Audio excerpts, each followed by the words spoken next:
Hello, friends. Senior Pastor Ben Pierce coming to you live from 301 Studios, looking at Who Died and Made You King. Today we're going to wrap it up.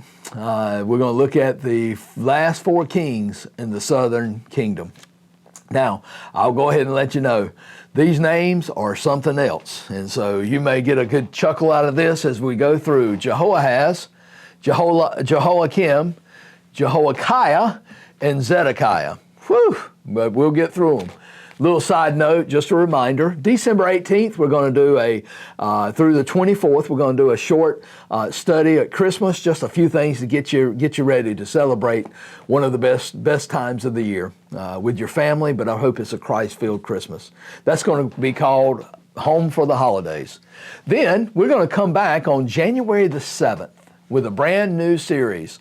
And this one is called Psalms, the original worship songs, or it's called the Psalms playlist. And what we're going to do is we're just going to go through a whole bunch of Psalms, probably at least till almost the summertime. And we're going to be looking at various Psalms because there's 150 of them. We're going to have some good, some bad, some sad, some full of worship. It's going to be a great study as we look at the original worship songs, our Psalm playlist. Let's get back to who died and made you king. Jehoahaz. 3 kings are named Jehoahaz in the Bible. 2 were in the southern kingdom, and 1 was in the northern tribe or northern kingdom of Israel. His name means Yahweh is sustainer, or the one who Yahweh holds. Sadly, none of these 3 kings lived up to their names. Now, he's not well known as a king, but he is significant. He's the 17th king of Judah. He reigned at a time when there was a political and spiritual tumult. He's the son of Josiah. Josiah died in a battle against Egypt. He's going to have a very, very short reign, 3 months. 3 months, but the Bible says that he was nothing like his father. He wasn't a good king. 2 Kings chapter 22, verse 32, basically gives the formula we've seen all along. He did evil in the sight of the Lord. Now, at that time, Egypt was a major player on the world scene. Pharaoh Necho II disposed Jehoahaz. He issued a heavy tribute upon Judah, basically having to pay taxes to him. Jehoahaz is taken into exile where he will die. Jeremiah chapter 22 describes his reign in 2 words, regret and lamentations. Woo! What a way to be described as a king. Now, Jehoiakim is going to become king next. Now, Pharaoh Necho is going to appoint him as king. He's going to become king at 25 years old. He has an 11-year reign, but he does evil in the sight of the Lord. Jehoahaz was carried away into Egypt. Remember that. He was Josiah's other son is Jehoiakim. So Josiah had several sons. Jehoiakim is going to be the next king, and he's placed there by Pharaoh. Now, he is named Eliakim at birth.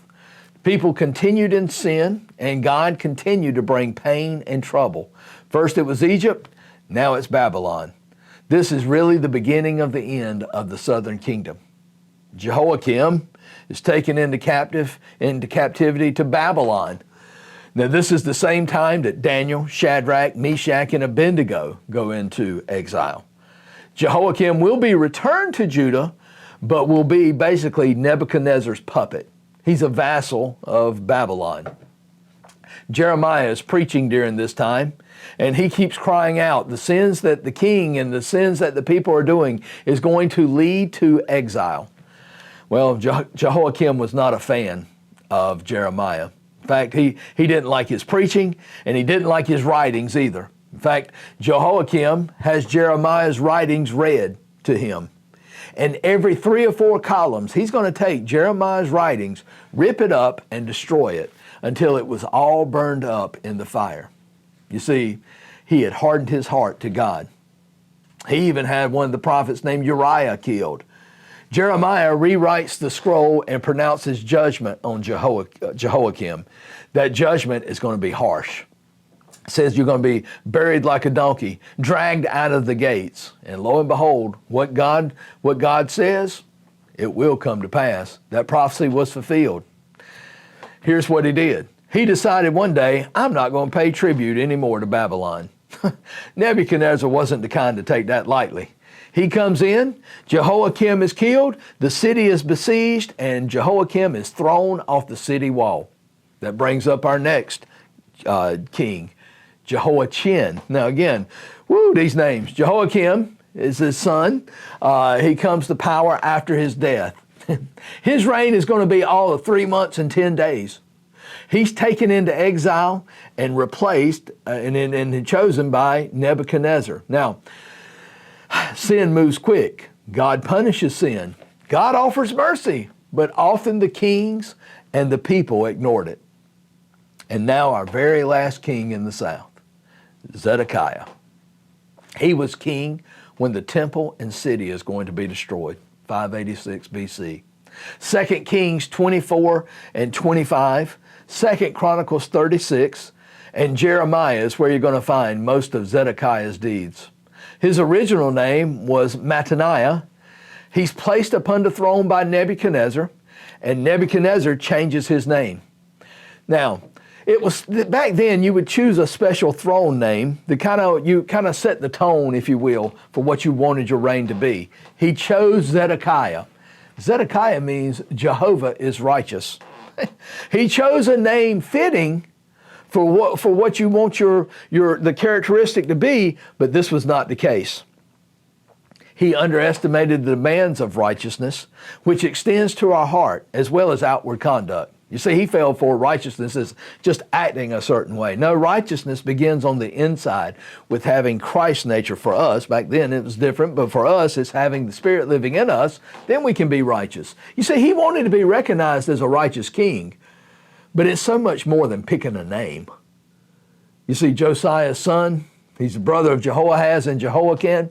He's going to be a vassal king, 21 years old when he becomes king.